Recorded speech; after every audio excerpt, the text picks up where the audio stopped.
Assalamualaikum dear students, welcome to the platform of Nan Academy. I am your host Mohammad Zulqarnain. तो students आज के इस video के अंदर हम फर्स्ट ईयर बायोलॉजी जो हमारी न्यू बुक है इसके चैप्टर नंबर 4 बायोमॉलिक्यूल्स बच्चे इसमें हम नेक्स्ट टॉपिक को स्टडी करेंगे जिसका टाइटल है फॉर्मेशन ऑफ फास्फोडाइस्टर बॉन्ड।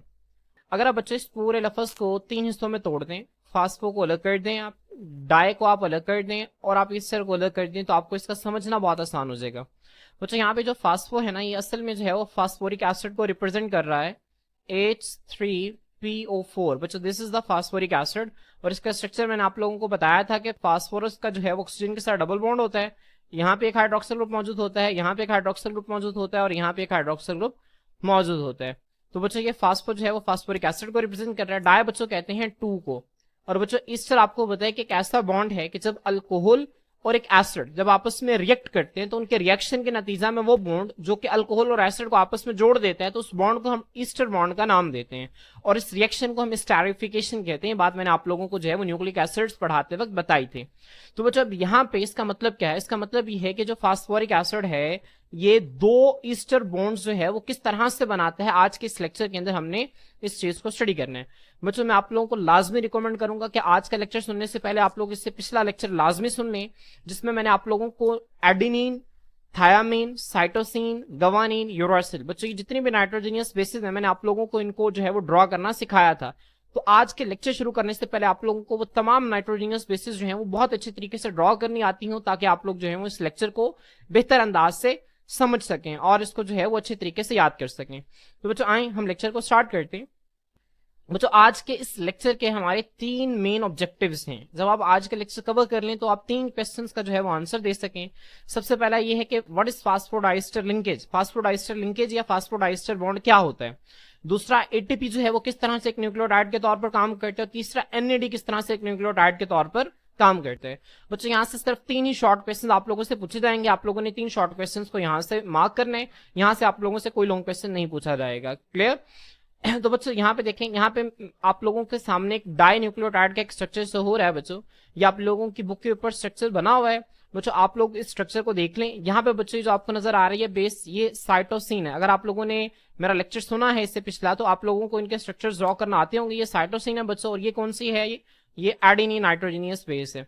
अब बच्चों एक न्यूक्लियोटाइड के 3 कंपोनेंट्स होते हैं, फास्फेट, 5 कार्बन शुगर और नाइट्रोजनियस बेस। इसी तरह नीचे देखें फास्फेट, 5 कार्बन शुगर और नाइट्रोजनियस बेस। अब बच्चों ये 2 न्यूक्लियोटाइड्स आपस में किस तरह से फास्फेट ग्रुप के जरिए अटैच होते हैं बच्चों इस चीज को हम समझेंगे। तो बच्चों आए हम इस डायग्राम को सबसे पहले व्हाइट बोर्ड से ड्रॉ करते हैं और फिर जो है वो आगे थ्योरी को कवर करते हैं। स्टूडेंट्स आए अब हम जो है वो फास्फोडाइस्टर बॉन्ड को ड्रॉ करते हैं। बच्चों आपको पता है कि जो फास्फोडाइस्टर बॉन्ड है ये 2 न्यूक्लियोटाइड्स के दरमियान बनता है और एक न्यूक्लियोटाइड्स के 3 कंपोनेंट होते हैं, 5 कार्बन शुगर, नाइट्रोजनियस बेस और फास्फोरिक एसिड।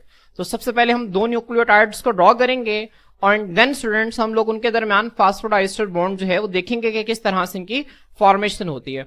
तो बच्चों मैं सबसे पहले एक न्यूक्लियोटाइड को ड्रॉ करता हूं। बच्चों एक न्यूक्लियोटाइड में सबसे पहले मैं 5 कार्बन शुगर को ड्रॉ करने लगा हूं। बच्चों आप यहाँ पे देख सकते हैं 5 कार्बन शुगर है।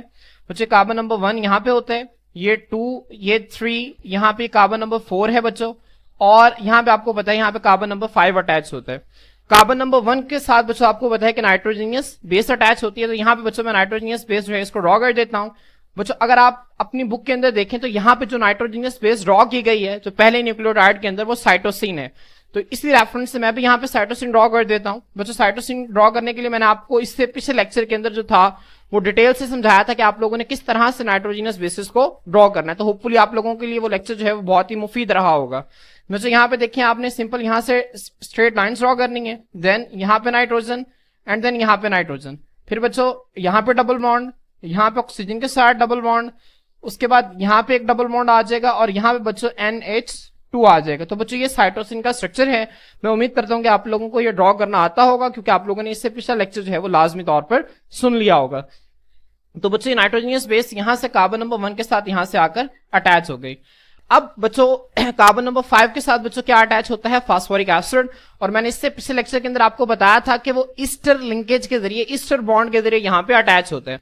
तो बच्चों अगर मैं यहाँ पे फास्फेट जो है फास्फोरिक एसिड को यहाँ पे ईस्टर बॉन्ड के जरिए ड्रॉ करूं तो यहाँ पे देखिए बहुत आसान है। ये कार्बन नंबर 5 है बच्चों। कार्बन नंबर 5 पे आपको पता है कि क्या अटैच होता है बच्चों, यहाँ पे CH2OH हम इसे लिखते हैं। तो अगर मैं इसको ओपन करके लिखूं बच्चों तो यहाँ पे मैं लिख सकता हूँ, यहाँ पे एक हाइड्रोक्सिल ग्रुप मौजूद है, यहाँ पे एक हाइड्रोजन और यहाँ पे एक हाइड्रोजन। तो ये CH2OH को मैंने ओपन करके लिख दिया। उसके बाद बच्चों यहाँ पे एक फास्फोरिक एसिड मौजूद है। फास्फोरिक एसिड का बच्चों आपको स्ट्रक्चर पता है कि फास्फोरिक एसिड का स्ट्रक्चर क्या होता है, मैं आपको इससे पिछले लेक्चर्स के अंदर बता चुका हूं बच्चों। यहाँ पे फास्फोरिक एसिड में ऑक्सीजन के साथ डबल बॉन्ड होता है। उसके बाद 3 हाइड्रोक्सिल ग्रुप्स यहाँ पे बच्चों अटैच होते हैं। एक हाइड्रोक्सिल ग्रुप ये हो गया और एक हाइड्रोक्सिल ग्रुप बच्चों ये हो गया। तो ये फास्फोरिक एसिड और बच्चों ये दोनों को मिला के हम न्यूक्लियोसाइड कह रहे हैं। तो बच्चों अब जब न्यूक्लियोसाइड इस फास्फोरिक एसिड के साथ ईस्टर बॉन्ड के जरिए मिलेगा तो क्या बनेगा, न्यूक्लियोटाइड बनेगा। तो यहाँ पे देखें बच्चों, यहाँ पे OH और इसका हाइड्रोजन जब यहां से मिलेंगे तो यहाँ पे एक वाटर का मॉलिक्यूल क्या हो जाएगा, रिलीज हो जाएगा। तो मैं इस वाटर के मॉलिक्यूल को यहाँ पे रिलीज कर रहा हूं। अब बच्चों फिर जब यहां से वाटर का मॉलिक्यूल निकल जाएगा तो ये कार्बन इस ऑक्सीजन के साथ डायरेक्ट ईस्टर बॉन्ड के जरिए अटैच हो जाएगा। तो आप यहाँ पे देखें, मैं इसको इस तरह से लिख सकता हूं कि यहाँ पे ऑक्सीजन जो है वो इसके साथ किस तरह से ईस्टर बॉन्ड के जरिए अटैच हो गया। तो बच्चों ये एक न्यूक्लियोटाइड मेरे पास बन गया है। अब बच्चों इसी तरह से मैं नीचे एक और न्यूक्लियोटाइड बनाता हूं। बहुत आसान है न्यूक्लियोटाइड ड्रॉ करना। मैं नीचे बच्चों यहाँ पे एक और 5 कार्बन शुगर जो है बच्चों वो ड्रॉ करता हूं। आप लोग यहाँ पे देख सकते हैं किस तरह से मैं 5 कार्बन शुगर जो है इसको ड्रॉ कर रहा हूं। बच्चों ये कार्बन नंबर 1 2 3 4। अब बच्चों 1 के साथ क्या अटैच होगी, 1 के साथ अटैच होगी नाइट्रोजीनियस बेस। आपकी बुक के अंदर यहाँ पे जो नाइट्रोजीनियस बेस ड्रॉ की गई है बच्चों वो है एडिनिन। तो मैं एडिनिन का स्ट्रक्चर ड्रॉ करता हूं। बच्चों एडिनिन का स्ट्रक्चर भी मैंने आप लोगों को ड्रॉ करना सिखाया था, बहुत आसान है। आप लोगों ने सबसे पहले जो है वो 6 कोनों वाली रिंग ड्रॉ करनी है। यहाँ पे नाइट्रोजन एंड देन स्टूडेंट्स यहाँ पे आप देखें यहाँ पे एक नाइट्रोजन आएगा इस तरह से, ठीक है। उसके बाद मैंने आपको बताया था कि आपने इस तरह से यहाँ से 2 लाइन्स निकालनी है, यहाँ पे नाइट्रोजन और फिर इनको आपस में मिला देना है, ठीक है। जिस तरह से आपको यहाँ पे नजर आ रहा है ये दोनों आपस में मिल गए हैं। अब बच्चों यहाँ पे एक डबल बॉन्ड यहाँ पे आता है, एक डबल बॉन्ड यहाँ पे आएगा और स्टूडेंट्स एक डबल बॉन्ड जो है वो यहाँ पे आएगा और एक डबल बॉन्ड यहाँ पे आएगा, ठीक है। आपको होपफुली आप लोगों को इसका स्ट्रक्चर जो है वो ड्रॉ करना आता होगा क्योंकि आप लोगों ने इससे पिछला लेक्चर जो है वो लिया होगा। अब स्टूडेंट्स यहाँ पे हमारे पास जो है वो एक NH2 ग्रुप आकर अटैच हो जाएगा। तो बच्चों ये है स्ट्रक्चर है एडिनिन का। तो होता क्या है, यहाँ पे ये जो कार्बन है बच्चों ये इस नाइट्रोजन के साथ जो है वो अटैच हो जाता है, कार्बन नंबर 1 जो है। तो बच्चों होपफुली आप लोगों को यहाँ तक जो है वो स्ट्रक्चर समझ में आ गया होगा। अब बच्चों हम क्या करते हैं, अब हम जो है वो इसके साथ फास्फेट ग्रुप को क्या करते हैं, अटैच करते हैं। तो फास्फेट ग्रुप को हम किस तरह से अटैच करेंगे बच्चों, तो हम यहाँ पे देखें कार्बन नंबर 5 इसको ड्रॉ करेंगे। ये इसका कार्बन नंबर 5 है। इसके कार्बन नंबर 5 को बच्चों अगर मैं ओपन करके लिखूं तो यहाँ पे भी हाइड्रोक्सिल ग्रुप, उसके बाद यहाँ पे हाइड्रोजन और यहाँ पे हाइड्रोजन। इसी तरह बच्चों यहाँ पे भी एक फास्फोरिक एसिड जो है वो मौजूद होगा, डबल बॉन्ड, एक हाइड्रोक्सिल ग्रुप बच्चों यहाँ पर, एक हाइड्रोक्सिल ग्रुप बच्चों यहाँ पर और एक हाइड्रोक्सिल ग्रुप बच्चों यहाँ पर। अब देखिए होगा क्या, यहां से भी एक वाटर का मॉलिक्यूल रिलीज होगा। तो आप यहां से देख सकते हैं कि इसका हाइड्रोक्सिल ग्रुप और इसका हाइड्रोजन ये रिलीज होके क्या बना देंगे बच्चों, एक वाटर का मॉलिक्यूल बना देंगे। तो मैं यहां से इसको रिमूव करके जो है इस ऑक्सीजन को डायरेक्ट इस कार्बन के साथ जो है वो जोड़ देता हूं। तो बच्चों आप यहाँ पे देखिए यहाँ पे जो ऑक्सीजन था वो डायरेक्ट इस कार्बन के साथ क्या हो गया बच्चों, जुड़ गया। तो बच्चों यहाँ पे एक न्यूक्लियोटाइड ये बन गया है हमारे पास और एक न्यूक्लियोटाइड जो है वो ऊपर बन गया है। अब बच्चों इन 2 न्यूक्लियोटाइड्स को जब हम आपस में जोड़ेंगे तो ये जिस बॉन्ड के जरिए जुड़ते हैं उसको हम फास्फोडाइस्टर बॉन्ड कहते हैं। अब किस तरह से जुड़ते हैं आए बच्चों अब हम इसको स्टडी करते हैं। अब बच्चों वैसे तो आपको पता है कि 5 कार्बन शुगर जो है यहाँ पे इसके साथ प्रॉपर हाइड्रोजन और हाइड्रोक्सिल ग्रुप्स जो हैं वो अटैच होते हैं। लेकिन बच्चों हम सिर्फ अपने काम के जो हाइड्रोक्सिल ग्रुप्स हैं जो हमें चाहिए हम सिर्फ उसको लिख रहे हैं। बच्चों कार्बन नंबर 3 पे आपको पता है कि नीचे की तरफ क्या मौजूद होता है बच्चों, हाइड्रोक्सिल ग्रुप जो है वो मौजूद होता है, ऐसे ही है ना। और बच्चों इसी तरह आपको पता है यहाँ पे भी कार्बन नंबर 3 पे नीचे की तरफ क्या मौजूद होगा बच्चों, हाइड्रोक्सिल ग्रुप मौजूद होगा। तो बच्चों होता क्या है, इस फास्फोरिक एसिड है ना जो ये वाला फास्फोरिक एसिड, इसका हाइड्रोक्सिल ग्रुप और ये जो पेंटोज शुगर के कार्बन नंबर 3 का हाइड्रोक्सिल ग्रुप, इन दोनों के दरमियान एक लिंकेज बनता है, एक बॉन्ड बनता है। बच्चों यहाँ पे ये हाइड्रोक्सिल ग्रुप पूरे का पूरा और यहां से बच्चों ये हाइड्रोजन, ठीक है, यहां से ये हाइड्रोजन और ये हाइड्रोक्सिल बच्चों मिलकर जो है ये वाटर बना देते हैं। क्या बना देते हैं बच्चों, वाटर का मॉलिक्यूल बना देंगे। तो अब मैं क्या करता हूं बच्चों, मैं इसको और इसको जो है वो रिमूव कर देता हूं और इस ऑक्सीजन को डायरेक्ट इस कार्बन नंबर 3 के साथ जो है वो अटैच कर देता हूं। तो बच्चों मैं यहां से इसके हाइड्रोजन को रिमूव कर रहा हूं और यहां से मैंने इसका हाइड्रोक्सिल रिमूव कर दिया। अब बच्चों जो इसके दरमियान जो था वो ऑक्सीजन था, मैं इसको डायरेक्टली जो है वो कार्बन नंबर 3 के साथ जोड़ रहा हूं। अब बच्चों अगर आप गौर करें तो ये फास्फोरिक एसिड है, एक इसने बच्चों एक ईस्टर बॉन्ड जो है इसने इसके साथ बनाया इस न्यूक्लियोटाइड के साथ, और दूसरा ईस्टर बॉन्ड बच्चों इसने ऊपर वाले न्यूक्लियोटाइड के साथ बना लिया। ठीक है, तो बच्चों ये जो बॉन्ड बना ना, ये वाला जो बॉन्ड है बच्चों, ठीक है, जो कि फास्फोरिक एसिड है, ये दो न्यूक्लियोटाइड्स को आपस में जोड़ के रखता है जिस बॉन्ड के जरिए, इसको हम नाम देते हैं फास्फोडाईस्टर बॉन्ड। किसका नाम देते हैं बच्चों? फास्फोडाईस्टर बॉन्ड का नाम देते हैं। तो बच्चों होपफुली आप लोगों को ये जो है वो समझ में आ गया होगा। अब बच्चों जो एक ईस्टर बॉन्ड है वो किस कार्बन के दरमियान बनता है बच्चों? देखिए कार्बन नंबर 5, एक जो है वो फास्फोरिक एसिड है वो कार्बन नंबर 5 के साथ ईस्टर बॉन्ड बनाता है, और बच्चों दूसरा किसके साथ बनाता है? एक न्यूक्लियोटाइड का जो फास्फोरिक एसिड है वो दूसरे न्यूक्लियोटाइड के पेंटोज शुगर के कार्बन नंबर 3 के साथ दूसरा जो है वो ईस्टर बॉन्ड बनाते हैं। तो बच्चों इस तरह से दो ईस्टर बॉन्ड जब बनेंगे तो दो न्यूक्लियोटाइड्स आपस में मिल जाएंगे। इस तरह बच्चों जब काफी सारे न्यूक्लियोटाइड्स आपस में मिलते हैं तो वो भी इसी फास्फोडाईस्टर बॉन्ड के जरिए मिलते हैं। अब बच्चों जो दो न्यूक्लियोटाइड आपस में मिले तो इसको हम नाम देते हैं डाई न्यूक्लियोटाइड का। किसका नाम देते हैं बच्चों? डाई न्यूक्लियोटाइड का नाम देते हैं जब दो न्यूक्लियोटाइड्स आपस में जो है वो डाईस्टर बॉन्ड के जरिए मिलते हैं, जिसे हम डाई न्यूक्लियोटाइड कहते हैं। इस तरह तीन मिलेंगे तो ट्राई न्यूक्लियोटाइड, और जब काफी सारे मिलेंगे बच्चों इसको हम नाम देते हैं पोली न्यूक्लियोटाइड का। तो बच्चों होपफुली आप लोगों को ये जो है ये समझ में आ गया होगा। स्टूडेंट्स होपफुली आप लोगों को ये जो स्ट्रक्चर है ये ड्रॉ करना आ गया होगा। अब बच्चों आए अब हम इसको जो है वो बुक से रीड कर लेते हैं। बच्चों यहाँ पे देखें वो कहते हैं इन वन न्यूक्लियोटाइड, एक न्यूक्लियोटाइड के अंदर phosphoric acid has an ester linkage at carbon number 5 of pentose sugar. बच्चों जैसे कि मैंने अभी आपको डायग्राम में दिखाया कि ये देखिए एक न्यूक्लियोटाइड आपको नजर आ रहा है, यहाँ पे जो फास्फेट ग्रुप है ना बच्चों इसका कार्बन नंबर 5 के साथ क्या है बच्चों? Easter linkage. इसी तरह बच्चों अगर आप नीचे वाले न्यूक्लियोटाइड के अंदर देखें तो यहाँ पे भी जो कार्बन नंबर 5 है बच्चों इसका फास्फेट के साथ क्या है बच्चों? ईस्टर लिंकेज है। लेकिन बच्चों ये होता क्या है, दूसरा फास्फेट ग्रुप जो है बच्चों ये ऊपर वाले जो न्यूक्लियोटाइड है इसकी जो पेंटोज शुगर है 5 कार्बन शुगर, इसके कार्बन नंबर 3 के हाइड्रोक्सिल ग्रुप के साथ जब बच्चों रिएक्ट करते हैं तो यहां से बच्चों एक ईस्टर बॉन्ड बनाता है और ईस्टर बॉन्ड के जरिए इसके साथ जुड़ जाता है, जिसके नतीजे में बच्चों यहाँ पे जो फास्फेट ग्रुप है ये एक ईस्टर बॉन्ड ये है और दूसरा ईस्टर बॉन्ड ये है। तो ये फास्फोडाईस्टर बॉन्ड के जरिए दो न्यूक्लियोटाइड्स को आपस में जोड़ देता है, जिसके नतीजा में डाई न्यूक्लियोटाइड बनता है। तो यहां पे देखें बच्चों ये जो फास्फोरिक एसिड है ये डेवलप कर लेता है another ester linkage at carbon number 3 of pentose sugar of another nucleotide. बच्चों होपफुली अब आप लोगों को ये लाइन जो है वो समझ में आ गई होगी कि किस तरह से वो जो फास्फोरिक एसिड है बच्चों वो एक दूसरे न्यूक्लियोटाइड के पेंटोज शुगर के कार्बन नंबर 3 के साथ ईस्टर लिंकेज डेवलप करते हैं। इन दिस वे इस तरह से each phosphoric acid has two ester linkage, वो जो दो ईस्टर लिंकेज होते हैं हर फास्फोरिक एसिड के विद टू पेंटोज शुगर, और दो पेंटोज शुगर के साथ होते हैं बच्चों। यहां पे आप देखें आपको नजर आ रहा है बच्चों एक फास्फोरिक एसिड है, इसके एक पेंटोज शुगर और ये दूसरी पेंटोज शुगर, दोनों पेंटोज शुगर के साथ ईस्टर लिंकेज है। एक पेंटोज शुगर के कार्बन नंबर 3 से है और दूसरी पेंटोज शुगर के कार्बन नंबर 5 से है। क्लियर?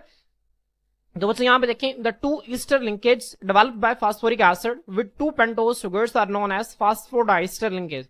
तो बच्चों होपफुली आपको समझ में आ गया होगा कि जब बच्चों फास्फोरिक एसिड जो है वो दो पेंटोज शुगर्स के साथ दो ईस्टर लिंकेज बनाता है तो इसको हम फास्फोडाईस्टर लिंकेज का नाम देते हैं। बच्चों इसकी इंपॉर्टेंस क्या है? ये जो लिंकेज है ज्वाइन करके रखता है दो न्यूक्लियोटाइड्स को, जिस तरह आपको डायग्राम में नजर आ रहा है कि किस तरह से बच्चों यहाँ पे दो न्यूक्लियोटाइड आपस में जो है वो अटैच हुए हैं फास्फोडाईस्टर बॉन्ड के जरिए। तो बच्चों होपफुली आपको यहाँ तक चीजें जो है वो क्लियर हो गई होंगी। अब बच्चों आगे देखें बच्चों आपको बताया कि न्यूक्लियोटाइड को हम पढ़ के आएंगे। मैंने आपको बताया था कि जब न्यूक्लियोटाइड्स हैं वो आपस में मिलते हैं तो वो न्यूक्लिक एसिड्स बनाते हैं। अब बच्चों न्यूक्लिक एसिड्स जो थे वो दो तरह के होते थे, एक था राइबोन्यूक्लिक एसिड और एक था डिऑक्सीराइबोन्यूक्लिक एसिड। तो बच्चों इसी बुनियाद पर न्यूक्लियोटाइड्स को भी हम दो हिस्सों में कैटेगराइज करते हैं। ऐसे न्यूक्लिक एसिड्स जो कि आरएनए के अंदर मौजूद होते हैं, बच्चों ऐसे न्यूक्लियोटाइड्स जो कि आरएनए के अंदर मौजूद होते हैं इनको हम नाम देते हैं राइबोन्यूक्लियोटाइड्स का, और ऐसे न्यूक्लियोटाइड्स जो कि डीएनए के अंदर मौजूद होते हैं इनको हम नाम देते हैं डीऑक्सीराइबोन्यूक्लियोटाइड्स का। तो यहां पे देखें बच्चों the nucleotides of RNA are known as ribonucleotides और the nucleotides of DNA are known as deoxyribonucleotides. अब बच्चों मैं आप लोगों से फर्क पूछ लूं कि अगर राइबोन्यूक्लियोटाइड्स और डीऑक्सीराइबोन्यूक्लियोटाइड्स में क्या फर्क होता है तो क्या आप लोग फर्क बता देंगे? बच्चों आप फौरन से बता देंगे कि सर राइबोन्यूक्लियोटाइड्स के अंदर जो पेंटोज शुगर है वो राइबोज होती है, डीऑक्सीराइबोन्यूक्लियोटाइड्स के अंदर जो पेंटोज शुगर है बच्चों वो क्या होती है? वो डीऑक्सीराइबोज होती है। सर राइबोन्यूक्लियोटाइड्स में जो है वो 4 नाइट्रोजीनियस बेस मौजूद हो सकती हैं, सर इसके अंदर थायामीन मौजूद नहीं हो सकती। इसी तरह सर डीऑक्सीराइबोन्यूक्लियोटाइड्स में भी 4 नाइट्रोजीनियस बेसिस मौजूद हो सकती हैं लेकिन यूरासिल मौजूद नहीं हो सकती। तो बच्चों ये दो फर्क आप लोगों ने ज़हन में रखने कि राइबोन्यूक्लियोटाइड्स के अंदर राइबोज शुगर मौजूद होती है, डीऑक्सीराइबोन्यूक्लियोटाइड्स के अंदर डीऑक्सीराइबोज शुगर मौजूद होती है। राइबोन्यूक्लियोटाइड्स के अंदर बच्चों एडेनिन भी हो सकता है, गवानिन भी हो सकता है, साइटोसिन भी हो सकता है बच्चों, यूरासिल भी हो सकता है, लेकिन थायामीन नहीं हो सकता। मेरी बात समझ में आ रही है? इस तरह डिऑक्सीराइबोन्यूक्लियोटाइड्स के अंदर बच्चों एडेनिन हो सकता है, गवानिन हो सकता है, साइटोसिन हो सकता है, थायामिन हो सकता है, लेकिन इसके अंदर यूरासिल नहीं हो सकता। तो आपने इस चीज को ध्यान में रखना है। अब बच्चों वो कहते हैं कि न्यूक्लियोटाइड्स है ना बच्चों, आर नेम्ड, इनको नाम दिया जाता है after the type of nitrogenous base. बच्चों जो नाइट्रोजीनियस बेस जो है वो पेंटोज शुगर के साथ अटैच होती है, इस बुनियाद पर हम उस न्यूक्लियोटाइड को नाम देते हैं। अब द राइबोन्यूक्लियोटाइड्स और डिऑक्सीराइबोन्यूक्लियोटाइड्स बच्चों ये दैट जेल हैं बच्चों। अब इनके स्ट्रक्चर्स जो है मैंने आप लोगों को पिछले लेक्चर के अंदर ड्रॉ करना सिखा दिए थे, बहुत आसान इनके स्ट्रक्चर्स हैं। अगर आप लोगों ने पिछला लेक्चर नहीं लिया तो आप लाजमी उस लेक्चर को ले लें ताकि आप लोगों को ये जो स्ट्रक्चर्स हैं ड्रॉ करने आ जाए। बच्चों यहाँ पे देखिए साइटोसिन है तो ये साइटोसिन न्यूक्लियोटाइड, बच्चों ये देखें थायामीन है तो ये थायामीन न्यूक्लियोटाइड, ये सिर्फ और सिर्फ डीएनए के अंदर मौजूद होगा, कभी भी आरएनए के अंदर मौजूद नहीं होगा। इस तरह बच्चों जो यूरासिल न्यूक्लियोटाइड है ये सिर्फ और सिर्फ आरएनए के अंदर ही मौजूद होगा। उसके बाद बच्चों यहाँ पे आप देख सकते हैं ये एडेनिन न्यूक्लियोटाइड है, ये डीएनए आरएनए दोनों में होगा। गवानिन न्यूक्लियोटाइड भी डीएनए और आरएनए दोनों के अंदर मौजूद होगा। तो बच्चों न्यूक्लियोटाइड्स की आगे अब जो हेडिंग देंगे वो है significance of nucleotides. Nucleotides also play other critical roles in the life of cell. बच्चों न्यूक्लियोटाइड्स जो हैं वो डीएनए के अलावा, आरएनए के अलावा हमारी बॉडी के अंदर, हमारे सेल्स के अंदर और बड़े इंपॉर्टेंट फंक्शंस को परफॉर्म करते हैं।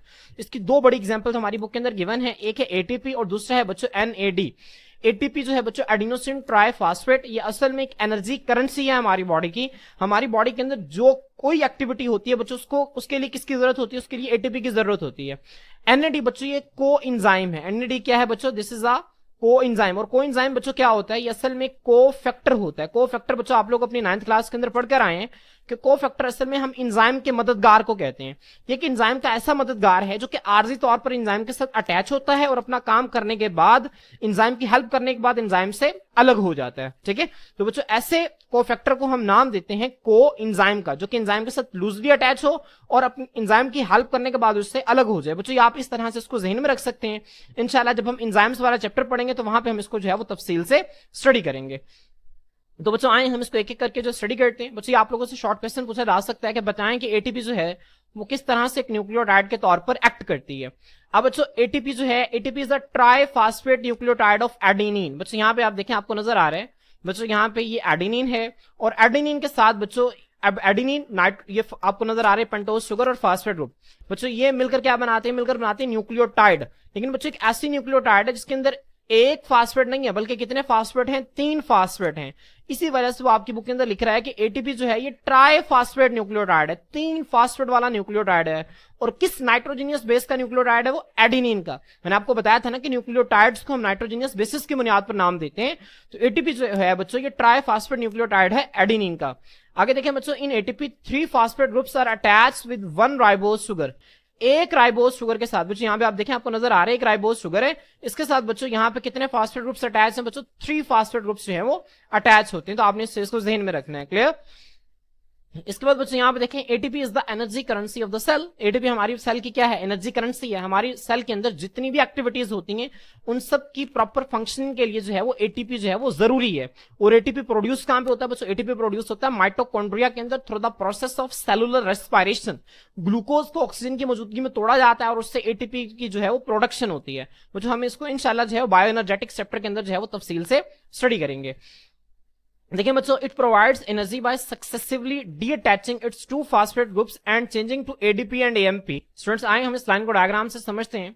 बच्चों यहाँ पे आपको नजर आ रहा है कि ये एडिनोसिन है। बच्चों एडेनिन और राइबोज इन दोनों को मिला के हम नाम देते हैं एडिनोसिन। किसका नाम देते हैं बच्चों? एडिनोसिन का नाम देते हैं। बच्चों एडिनोसिन के साथ जब हम एक फास्फेट ग्रुप को मिलाएंगे तो एडिनोसिन मोनोफास्फेट, इसको हम एएमपी से लिखते हैं। उसके बाद जब बच्चों हम 2 फास्फेट ग्रुप को मिलाएंगे यहां तक, तो ये एडिनोसिन और साथ एक ये और एक ये, तो इसको हम एडीपी लिखते हैं, एडिनोसिन डाइफॉस्फेट। और जब 3 फास्फेट ग्रुप को मिलाएंगे बच्चों ये बन जाएगा एडिनोसिन ट्राइफॉस्फेट। अब बच्चों होता क्या है कि जो 2 फास्फेट ग्रुप्स के दरमियान आपको जो बॉन्ड नजर आ रहा है ना बच्चों, ये जो आपको बॉन्ड नजर आ रहा है बच्चों, this is a high energy bond. ये बहुत हाई एनर्जी बॉन्ड होता है। अब बच्चों जब ये बॉन्ड जो है वो यहां से ब्रेक डाउन होता है, टूटता है वाटर की मौजूदगी के अंदर। अब देखें यहाँ पे जब वाटर ऐड होगा तो ये बॉन्ड फौरन से टूट जाएगा। जब बच्चों यहाँ से बॉन्ड टूटेगा तो यहाँ से बहुत ज्यादा एनर्जी रिलीज होगी और वो जो एनर्जी रिलीज होती है बच्चों, उसी एनर्जी को जो है वो डेली लाइफ एक्टिविटीज के अंदर इस्तेमाल किया जाता है। तो बच्चों जो एटीपी है बच्चों ये एक फास्फेट ग्रुप को रिलीज करके क्या बना देती है बच्चों, एडीपी बना देती है। जब इससे एक फास्फेट ग्रुप बच्चों क्या हो जाता है, रिलीज हो जाता है। बच्चों ये जो फास्फेट ग्रुप रिलीज होता है ना, इसको हम बायोएनर्जेटिक्स के अंदर पढ़ेंगे, इसको हम पीआई से रिप्रेजेंट करते हैं। पीआई का मतलब होता है इनऑर्गेनिक फास्फेट। एक ऐसा फास्फेट है जो कि ऑर्गेनिक कंपाउंड का हिस्सा नहीं है बल्कि इनऑर्गेनिक कंपाउंड का हिस्सा है। अभी जो फास्फोरिक एसिड है H3PO4 ये कोई ऑर्गेनिक कंपाउंड तो नहीं ना है, तो ये इनऑर्गेनिक फास्फेट को हम इस तरह से रिप्रेजेंट करते हैं। बच्चे आप लोगों ने 9th क्लास में भी पढ़ा था। इसके बाद जब बच्चों एनर्जी की मजीद जरूरत होती है तो एडीपी, बच्चों ये जो आपको नजर आ रहा है ना, यहां से देखें बच्चों, अब रह गया एडीपी। अब एडीपी का मतलब है ये जो फास्फेट ग्रुप है ये निकल गया बाहर, अब इतना इतना हिस्सा रह गया है। अब बच्चों एडीपी में से जब मजीद एनर्जी चाहिए होती है तो इस बॉन्ड को भी वाटर की मौजूदगी में तोड़ दिया जाता है। जब बच्चों ये बॉन्ड टूटता है तो यहां से भी एनर्जी निकलती है और बच्चों एडीपी कन्वर्ट हो जाता है एएमपी, एडिनोसिन मोनोफास्फेट के अंदर, और साथ इसके इनऑर्गेनिक फास्फेट जो है वो रिलीज होता है। अब बच्चों आए, अब हम इसके जो स्ट्रक्चर है उसको बच्चों बोर्ड से जो है वो ड्रॉ करना सीखते हैं। फ्रेंड्स आए, अब हम जो है वो एटीपी के स्ट्रक्चर को ड्रॉ करना सीखते हैं। बच्चों एटीपी एक न्यूक्लियोटाइड है, इसके भी वही 3 कंपोनेंट्स होंगे, 5 कार्बन, शुगर, नाइट्रोजनियस बेस और फास्फेट ग्रुप। लेकिन बच्चों यहाँ पे फास्फेट ग्रुप एक नहीं बल्कि 3 होंगे, क्योंकि नाम से जाहिर है एडिनोसिन ट्राइफॉस्फेट, 3 फास्फेट ग्रुप इसके अंदर मौजूद होते हैं। बच्चों आए हम इसको ड्रॉ करते हैं। बच्चों अब सबसे पहले जो है वो इस तरह से 5 कार्बन शुगर ड्रॉ करेंगे। 5 कार्बन शुगर ड्रॉ करने के बाद बच्चों आप यहाँ पे जो कार्बन नंबर 1 है बच्चों, यहाँ पे आप क्या अटैच करेंगे, नाइट्रोजनियस बेस। और कौन सी नाइट्रोजनियस बेस अटैच होगी एटीपी के अंदर, एडिनिन। कौन अटैच होगी बच्चों, एडिनिन यहाँ पे अटैच होती है। तो एडिनिन आपको ड्रॉ करनी आती है, मैंने आप लोगों को जो है वो पिछले लेक्चर के अंदर सिखाई थी। तो बच्चों आप लोगों ने इसको ड्रॉ करना सीख लेना है, बहुत आसान है। बच्चों यहाँ पे मैं आप लोगों को दोबारा ड्रॉ करना सिखा देता हूँ। यहाँ पे बच्चों आप इस तरह से एक यहाँ पे नाइट्रोजन आ जाएगा, उसके बाद बच्चों यहाँ पे नीचे यहाँ पे एक नाइट्रोजन, और इस तरह से ये एक रिंग, और यहाँ पे बच्चों ये दूसरी रिंग, ये नाइट्रोजन, और यहाँ पे ये नाइट्रोजन, और इन दोनों को हमने मिला देना है। तो बच्चों 2 रिंग्स हो गई। फिर यहाँ पे बच्चों एक डबल बॉन्ड यहाँ पे आएगा, एक डबल बॉन्ड यहाँ पे आएगा, एक डबल बॉन्ड यहाँ पे, एक डबल बॉन्ड यहाँ पे, और इस पॉइंट के ऊपर आप NH2 ग्रुप को अटैच कर देंगे। तो बच्चों ये एडेनिन का स्ट्रक्चर जो है ये ड्रॉ हो गया। तो आप लोगों ने क्या करना है, एडेनिन को जो है वो कार्बन नंबर 1 के साथ जो है वो अटैच कर देना है। क्लियर। तो बच्चों ये 5 कार्बन शुगर है, ठीक है, ये बच्चों क्या है, ये एडेनिन है। अब जब ये दोनों मिल गए बच्चों आपस में, तो इसको हम नाम देते हैं एडिनोसिन। किसका नाम देते हैं बच्चों, एडिनोसिन का नाम देते हैं। होपफुली आप लोगों को ये जो है ड्रॉ करनी आ गई होगी। अब बच्चों आपको पता है कि यहाँ पे इसके कार्बन नंबर 5 अटैच होता है। कार्बन नंबर 5 में बच्चों यहाँ पे हमारे पास एक हाइड्रोक्सिल ग्रुप अटैच होता है, यहाँ पे एक हाइड्रोजन और एक हाइड्रोजन। तो CH2OH की शक्ल में हम इसे लिखते हैं, लेकिन मैं यहाँ पे इसको जो है वो ओपन करके लिख रहा हूं ताकि हम जो है वो आगे बॉन्ड बना सकें। बच्चों यहाँ पे देखें, यहाँ पे एक फास्फेट ग्रुप जो है वो यहाँ पे अटैच है, आप यहाँ पे देख सकते हैं। बच्चों आप यहाँ पे देखें, होपफुली आप लोगों को जो है बहुत जल्दी जो है वो समझ में आ जाएगा। बच्चों एक फास्फोरिक एसिड, अब मैं बच्चों यहाँ पे इसी तरह एक और फास्फोरिक एसिड यहाँ पे ड्रॉ करता हूं।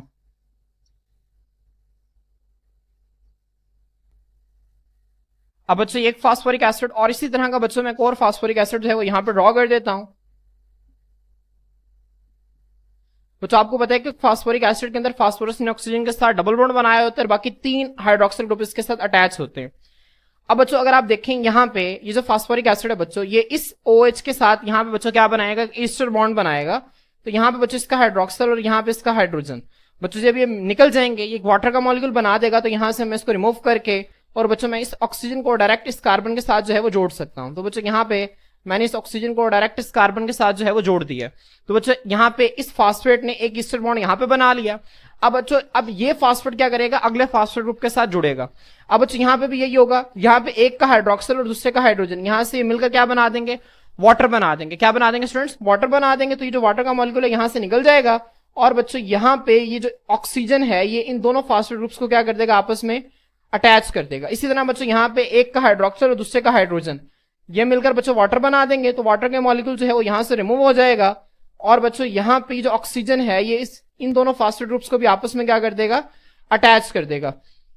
तो बच्चों आप यहाँ पे देखिए एडिनोसिन, अगर एडिनोसिन के साथ बच्चों हम एक फास्फेट ग्रुप की बात करते हैं तो इसे हम कहते हैं एडिनोसिन मोनोफास्फेट। अगर हम इतने हिस्से की बात करते हैं तो ये एडिनोसिन मोनोफास्फेट AMP। अगर बच्चों हम इतने हिस्से की बात करते हैं तो यह एडिनोसिन डाइफॉस्फेट ADP। अगर बच्चों हम इस पूरे मॉलिक्यूल की बात करते हैं बच्चों तो यह है एडिनोसिन ट्राइफॉस्फेट।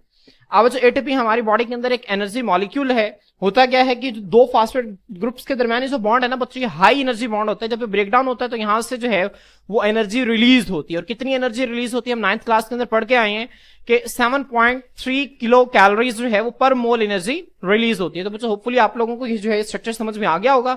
अब बच्चों यहाँ पे डाई ईस्टर बॉन्ड को आपने लाजमी समझना है कि डाई ईस्टर बॉन्ड कैसे है बच्चों। एक देखें, ये फास्फोरस ने एक ईस्टर बॉन्ड इधर बनाया है, एक इधर बनाया है, ठीक है। ये क्या है, ये फास्फोडाइस्टर बॉन्ड है। तो फास्फोडाइस्टर बॉन्ड बच्चों जो है ये एटीपी के अंदर भी मौजूद होता है। तो बच्चों जो है होपफुली आप लोगों को इसकी समझ आ गई होगी। तो स्टूडेंट्स होपफुली आप लोगों को जो है वो एटीपी का स्ट्रक्चर ड्रॉ करना आ गया होगा। अब बच्चों आए, अब हम जो है वो सेकंड एग्जांपल को स्टडी करते हैं, जिसमें हम देखेंगे कि एनएडी जो है वो किस तरह से एक न्यूक्लियोटाइड के तौर पर काम करते हैं।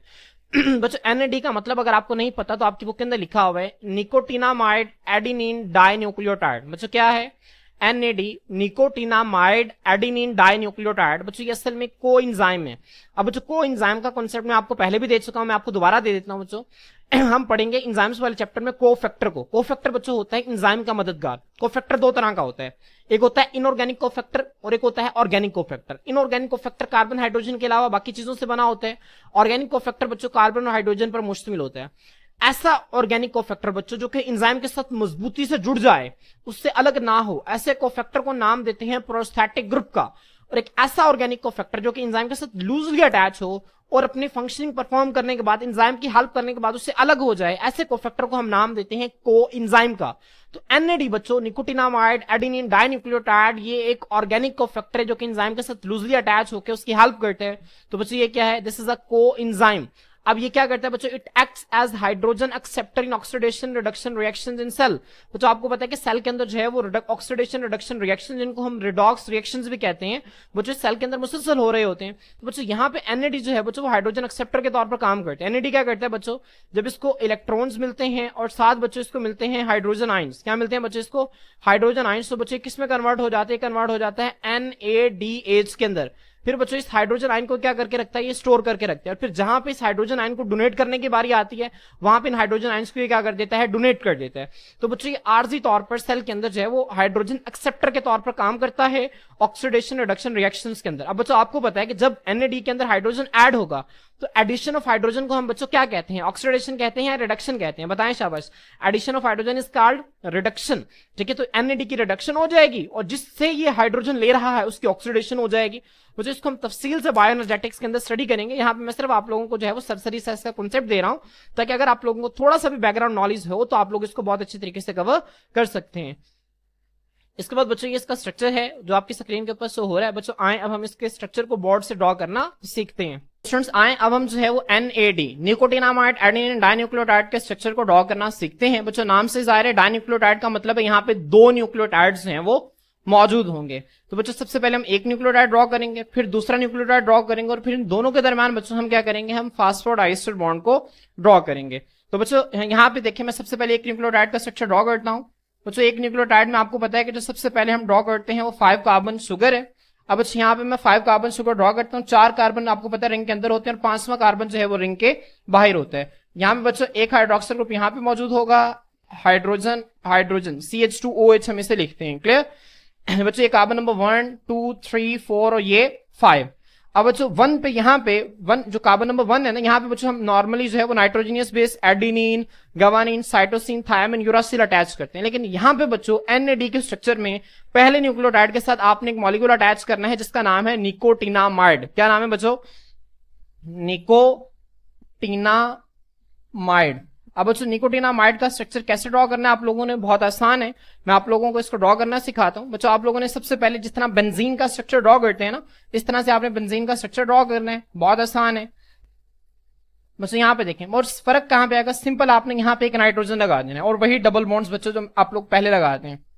फिर बच्चों आप लोगों ने क्या करना है, आप लोगों ने यहाँ पे इस पोजीशन के ऊपर एक ग्रुप अटैच करना है। बच्चों वो कौन सा ग्रुप है मैं आप लोगों को दिखाता हूं। बच्चों यहाँ पे आप क्या करें, इस तरह से यहाँ पे कार्बन कार्बन का डबल बॉन्ड ऑक्सीजन और यहाँ पे बच्चों NH2। तो बच्चों इस तरह से आपने ग्रुप जब आप इसके साथ अटैच कर देंगे तो ये मॉलिक्यूल जो बनेगा बच्चों ये होगा निकोटिनामाइड। क्या है बच्चों, निकोटिनामाइड। तो आप नाइट्रोजनियस बेस की जगह इस निकोटिनामाइड को यहाँ पे अटैच करेंगे। तो बच्चों वही स्ट्रक्चर है, तकरीबन सेम ही है, तो आप लोगों ने इसकी अच्छी तरह से प्रैक्टिस कर लेनी है। तो बच्चों यहाँ पे देखें ये नाइट्रोजन इस तरह से, और यहाँ पे एक डबल बॉन्ड यहाँ पर, एक डबल बॉन्ड यहाँ पर, एक डबल बॉन्ड यहाँ पर। और बच्चों आपकी बुक के अकॉर्डिंग अगर देखें तो उसने सिंपल यहाँ पे इस तरह NH2 लिखा हुआ है और यहाँ पे डबल बॉन्ड ऑक्सीजन अटैच लगाया हुआ है। तो बच्चों यहाँ पे एक जो है वो कार्बन का मॉलिक्यूल जो है वो मौजूद है। चूंकि कार्बन को हम वैसे ही नहीं लिख रहे, यहाँ पे हम इस तरह डॉट्स की शक्ल में हम यहाँ पे कार्बन को रिप्रेजेंट कर रहे हैं। तो बच्चों आप लोग कार्बन को इस तरह से भी लिख सकते हैं और इस तरह से भी लिख सकते हैं। मैंने आप लोगों को समझाने के लिए जो है वो बताया है, तो आप अपनी बुक की तरह भी इसे लिख सकते हैं। अब बच्चों ये जो है निकोटिनामाइड, ये इसके कार्बन नंबर 1 के साथ यहाँ पे आके अटैच हो जाएगा। उसके बाद बच्चों यहाँ पे एक फास्फेट ग्रुप मौजूद है। अब बच्चों जब मैं यहाँ पे फास्फेट ग्रुप लिखूंगा ना, नॉर्मली मैं ये करता हूँ कि मैं डबल बॉन्ड यहाँ पे, एक हाइड्रोक्सिल इधर, एक हाइड्रोक्सिल इधर और एक हाइड्रोक्सिल जो है बच्चों मैं इस तरह से ड्रॉ करता हूँ। लेकिन बच्चों यहाँ पे स्ट्रक्चर को समझने के लिए हम इस फास्फेट ग्रुप को इस तरह से रोटेट कर देंगे। मेरी बात समझ में आ रही है? अब किस तरह से बच्चों यहाँ पे देखें, अब वो जो ऑक्सीजन के साथ डबल बॉन्ड था वो इस साइड पे हम ले आएंगे। अब बच्चों हम यहाँ पे इस तरह से इसको ड्रॉ करेंगे। यहाँ पे ऑक्सीजन के साथ डबल बॉन्ड, एक हाइड्रोक्सिल ऊपर, एक हाइड्रोक्सिल यहाँ पे और एक हाइड्रोक्सिल बच्चों यहाँ पे। क्लियर? अब बच्चों यहाँ पे आप देखें कि यहाँ पे ये जो कार्बन नंबर 5 है, ये इस हाइड्रोक्सिल के साथ यहाँ पे एक ईस्टर बॉन्ड बना लेगा। यहाँ पे हाइड्रोक्सिल ग्रुप और यहाँ पे हाइड्रोजन ये रिमूव होके वाटर बना देंगे।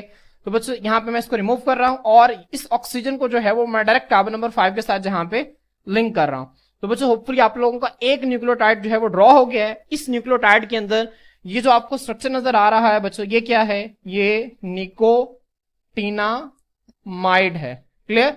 अब बच्चों यहाँ पे नीचे मैं एक और न्यूक्लियोटाइड जो है वो ड्रॉ करता हूँ। एक और न्यूक्लियोटाइड में बच्चों मैं सबसे पहले जो है वो 5 कार्बन शुगर ड्रॉ करूंगा। बहुत आसान है बच्चों, देखिए मैंने 5 कार्बन शुगर ड्रॉ कर ली है। अब बच्चों इसके साथ जो मैं नाइट्रोजनियस बेस अटैच करूंगा वो है एडेनिन। एडेनिन का स्ट्रक्चर मैंने आप लोगों को 12 मरतबा ड्रॉ करना सिखाया है बच्चों। यहाँ पे एक नाइट्रोजन इस तरह से, देन यहाँ पे नाइट्रोजन एंड देन, क्लियर? इसके बाद बच्चों यहाँ पे एक नाइट्रोजन, यहाँ पे एक नाइट्रोजन, फिर हम इन दोनों को क्या कर देंगे बच्चों? लिंक कर देंगे। अब यहाँ पे एक डबल बॉन्ड, फिर यहाँ पे एक डबल बॉन्ड, फिर यहाँ पे एक डबल बॉन्ड, फिर यहाँ पे एक डबल बॉन्ड और यहाँ पे बच्चों NH2 ग्रुप। तो बच्चों ये जो आपके पास स्ट्रक्चर बना है ये किसका है बच्चों? ये एडेनिन का है। एडेनिन आपको पता है कि एक प्यूरिन है, एक डबल रिंग नाइट्रोजनियस बेस है। तो बच्चों ये जो double ring nitrogenous base adenine है, ये जो 5 कार्बन शुगर इसके कार्बन नंबर 1 के साथ यहाँ पे आके अटैच हो जाएगी। उसके बाद बच्चों यहाँ पे आपको पता है कि कार्बन नंबर 5 मौजूद होगा। कार्बन नंबर 5 में बच्चों यहाँ पे हाइड्रोक्सिल ग्रुप, यहाँ पे हाइड्रोजन और यहाँ पे हाइड्रोजन। क्लियर?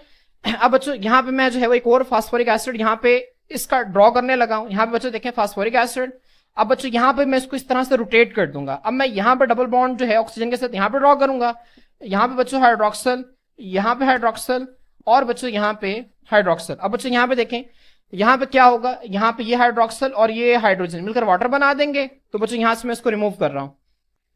बच्चों यहाँ से मैंने इसको रिमूव कर दिया और इस ऑक्सीजन को मैंने इस कार्बन के साथ जो है वो डायरेक्टली लिंक कर दिया। तो यहाँ पे देखिए ऑक्सीजन है इस कार्बन के साथ डायरेक्टली लिंक हो गया। अब बच्चों यहाँ पे एक न्यूक्लियोटाइड ये है, एक न्यूक्लियोटाइड जो है वो ये है। अब बच्चों जब हमने जो था वो डाइन्यूक्लियोटाइड का स्ट्रक्चर ड्रॉ किया था, जब मैंने आपको लेक्चर के स्टार्टिंग में ड्रॉ करवाया था, तो मैंने आपको बताया था कि कार्बन नंबर 3 पर भी हाइड्रोक्सिल होता है, तो वैसे 2 पर भी हाइड्रोक्सिल होता है। आपकी बुक के अंदर दोनों लिखे हुए, आप दोनों को ही ड्रॉ कर सकते हैं। अगर आप इन दोनों को ड्रॉ नहीं भी करेंगे तो भी जो है वो कोई फर्क नहीं पड़ता, ठीक है? तो भी आप लोगों का जो है वो स्ट्रक्चर बिल्कुल सही तस्वुर होगा, क्योंकि हम यहाँ पे कार्बन, हाइड्रोजन, हाइड्रोक्सिल वगैरह ग्रुप्स को ड्रॉ नहीं कर रहे, सिंप्लिसिटी के लिए। अब बच्चों पहले जो था मैंने आपको बताया था फास्फेट ग्रुप जो है वो इस हाइड्रोक्सिल के साथ जो था वो मिलकर जो था वो डाई ईस्टर बॉन्ड बनाता है। लेकिन बच्चों वो डीएनए और आरएनए के अंदर होता है ऐसे, ठीक है? लेकिन यहाँ पे बच्चों जो हम एक मॉलिक्यूल पढ़ रहे हैं NAD, निकोटिनामाइड एडेनिन डाइन्यूक्लियोटाइड, बच्चों इसमें क्या होता है बच्चों? यहाँ पे ये जो फास्फोरिक एसिड है ये दूसरे फास्फोरिक एसिड के साथ एक ईस्टर बॉन्ड बनाता है। अब देखेंगे बच्चों होता है क्या, एक फास्फोरिक एसिड के अंदर हाइड्रोक्सिल और दूसरे का हाइड्रोजन यहाँ से इस तरह से ये मिलकर बच्चों क्या बना देंगे? ये मिलकर बना देंगे वाटर। तो यहाँ से मैं इसको रिमूव कर दूंगा। जब बच्चों यहाँ से मैं इस वाटर के मॉलिक्यूल को रिमूव करूंगा तो जो ऑक्सीजन जो है दोनों फास्फेट ग्रुप को जोड़ देगी। अब बच्चों यहाँ पे ऑक्सीजन के जरिए दोनों फास्फेट ग्रुप्स आपस में क्या हो गए हैं बच्चों? अटैच हो गए हैं। तो बच्चों देखें एक न्यूक्लियोटाइड ये और एक न्यूक्लियोटाइड ये, तो हम इससे क्या कहेंगे? ये भी एक क्या है? डाई न्यूक्लियोटाइड है। अब बच्चों डाई न्यूक्लियोटाइड कैसा है कि इसमें क्या है बच्चों? एक निकोटिनामाइड है और एक एडेनिन है। तो यहाँ पे बच्चों हम इसको नाम देते हैं निकोटिनामाइड एडेनिन डाइन्यूक्लियोटाइड। क्या है बच्चों? निकोटिनामाइड, फिर एडेनिन एंड देन डाइन्यूक्लियोटाइड। तो बच्चों होपफुली आप लोगों को इसका स्ट्रक्चर जो था वो बहुत अच्छे तरीके से ड्रॉ करना आ गया होगा। तो स्टूडेंट्स होपफुली आप लोगों को जो है वो NAD, निकोटिनामाइड एडेनिन डाइन्यूक्लियोटाइड का जो स्ट्रक्चर है वो ड्रॉ करना आ गया होगा। अब बच्चों इस टॉपिक का लास्ट पैराग्राफ है, इसके आप हेडिंग देंगे फॉर्मेशन ऑफ पॉलीन्यूक्लियोटाइड चेन। अब बच्चों आप लोगों से सिर्फ और सिर्फ एमसीक्यूज के हवाले से बातें पूछी जा सकती हैं, तो आप लोगों ने इसको जहन में रखना है। इसमें से एक दो लाइन इंपॉर्टेंट है, मैं आप लोगों को वो बता दूंगा, आप लोगों ने वो याद रखनी है। बच्चों अगर आप इसको देखें, पोली का मतलब होता है मैनी, न्यूक्लियोटाइड बच्चों मैंने आपको बताया इसके 3 कंपोनेंट्स होते हैं, ठीक है, मैं आपको 12 मरतबा बता चुका हूँ, नाइट्रोजीनियस बेस, पेंटोज शुगर और फास्फेट ग्रुप। तो बच्चों जब काफी सारे न्यूक्लियोटाइड्स आपस में मिलेंगे तो बच्चों को जो चेन बनाएंगे उस चेन को हम नाम देंगे पॉलीन्यूक्लियोटाइड चेन का। अब बच्चों जो काफी सारे न्यूक्लियोटाइड्स हैं ये आपस में किस तरह से मिलेंगे बच्चों, ये आपस में जिस बॉन्ड के जरिए मिलते हैं उसको हम नाम देते हैं फास्फोडाइस्टर बॉन्ड या फिर फास्फोडाइस्टर लिंकेज का नाम देते हैं बच्चों, जिसको हम ड्रॉ करना सीख चुके हैं। बच्चों यहाँ पे आप देख सकते हैं, आपको नजर आ रहा है बच्चों, ये एक आपको नजर आ रहा है, एक न्यूक्लियोटाइड है, ये दूसरा है, ये तीसरा है और ये चौथा है। अब बच्चों जो 4 न्यूक्लियोटाइड्स आपकी स्क्रीन के ऊपर शो हो रहे हैं ये फास्फोडाइस्टर बॉन्ड के जरिए आपस में क्या है बच्चों, अटैच है। अब बच्चों ये जो चेन होती है ना, ये जो आपको नजर आ रही है बच्चों, एक पॉलीन्यूक्लियोटाइड चेन है बच्चों। इस चेन के एक तरफ बच्चों क्या मौजूद होता है, फास्फेट ग्रुप मौजूद होता है, और दूसरी तरफ बच्चों क्या मौजूद होगा, यहाँ पे हाइड्रोक्सिल ग्रुप मौजूद होगा। बच्चों जो हाइड्रोक्सिल ग्रुप है ये जिस कार्बन के साथ अटैच होता है ना उसे कार्बन 3 कहते हैं, हमारी बुक में इसे 3 प्राइम कहा गया, ठीक है, 3 प्राइम। 3 के ऊपर अगर इस तरह से छोटी सी अपॉस्ट्रोफी डाल दी जाए तो इसे 3 प्राइम पढ़ते हैं। ये नंबरिंग जो है वो कार्बन एटम्स को जो है वो नंबरिंग देने के लिए इसको इस्तेमाल किया जाता है। तो इसी तरह यहाँ पे आप देखें तो फास्फेट ग्रुप जो है वो 5th कार्बन के साथ अटैच होता है, तो हमारी बुक में इसे 5th प्राइम का नाम दिया गया है। तो बच्चों यहाँ पे दोनों तरफ बच्चों, एक तरफ फास्फेट ग्रुप है और एक तरफ हाइड्रोक्सिल ग्रुप है। अगर बच्चों आप यहाँ पे देखें, अगर ऊपर से एक और न्यूक्लियोटाइड आता है तो ये जो फास्फेट ग्रुप है बच्चों वो उस न्यूक्लियोटाइड के कार्बन नंबर 3 पर मौजूद जो हाइड्रोक्सिल ग्रुप है उसके साथ एक ईस्टर बॉन्ड बना लेगा और बच्चों ये उसको भी अपने साथ अटैच कर लेगा। इसी तरह नीचे से बच्चों यहाँ पे हाइड्रोक्सिल ग्रुप मौजूद है, तो नीचे से अगर एक न्यूक्लियोटाइड आता है तो ये हाइड्रोक्सिल ग्रुप जो है उस न्यूक्लियोटाइड के फास्फेट के साथ बच्चों क्या बना देगा, फास्फोडाइस्टर बॉन्ड बना के उसको भी अपने साथ अटैच कर लेगा। तो बच्चों इस तरह से जो है वो पॉलीन्यूक्लियोटाइड चेन बनती है। बच्चों आए हम इसको थ्योरी से रीड कर लेते हैं। बच्चों वो कहते हैं nucleotides join together through phosphodiester linkage to form long polynucleotide chains. जो न्यूक्लियोटाइड्स हैं बच्चों ये आपस में फास्फोडाइस्टर लिंकेज के जरिए मिलकर लॉन्ग पॉलीन्यूक्लियोटाइड चेन्स बनाते हैं। एक पॉलीन्यूक्लियोटाइड चेन के अंदर जो फास्फेट ग्रुप है वो 5 प्राइम एंड पर मौजूद होता है, जबकि जो हाइड्रोक्सिल ग्रुप है वो 3 प्राइम एंड पर हमेशा फ्री होते हैं ताकि वो नए न्यूक्लियोटाइड्स को ऐड कर सकें। बच्चों जो आरएनए है सिंगल पॉलीन्यूक्लियोटाइड चेन पर मुश्तमिल होता है। आर जिस तरह से आपको ये नजर आ रही है ना बच्चों, इसी तरह आरएनए की जो है वो चेन होती है। RNA is made up of single polynucleotide chain, जबकि बच्चों डीएनए में ऐसा नहीं होता। डीएनए के अंदर 2 चेन्स होती हैं, आपको नजर आ रही है बच्चों, ये चेन है और बच्चों दूसरी ये चेन है। डीएनए के स्ट्रक्चर को हम कल के लेक्चर के अंदर डिस्कस करेंगे। बच्चों डीएनए के अंदर जो है वो 2 चेन्स मुश्तमिल होती हैं, 2 पॉलीन्यूक्लियोटाइड चेन्स होती हैं, और ये दोनों पॉलीन्यूक्लियोटाइड चेन्स बच्चों एक दूसरे के लिपटी होती हैं और ये हेलिक्स बनाती हैं। यहाँ पे बच्चों आप देख सकते हैं, आपके स्क्रीन के ऊपर नजर आ रहा है, दिस इज द हेलिक्स। बच्चों ये डबल हेलिक्स स्ट्रक्चर जो है वो डीएनए का आपकी स्क्रीन के ऊपर शो हो रहा है। इस तरह से बच्चों ये डबल हेलिक्स बनाती है। तो बच्चों होपफुली आप लोगों को इसका जो कंसेप्ट है वो क्लियर हो गया होगा।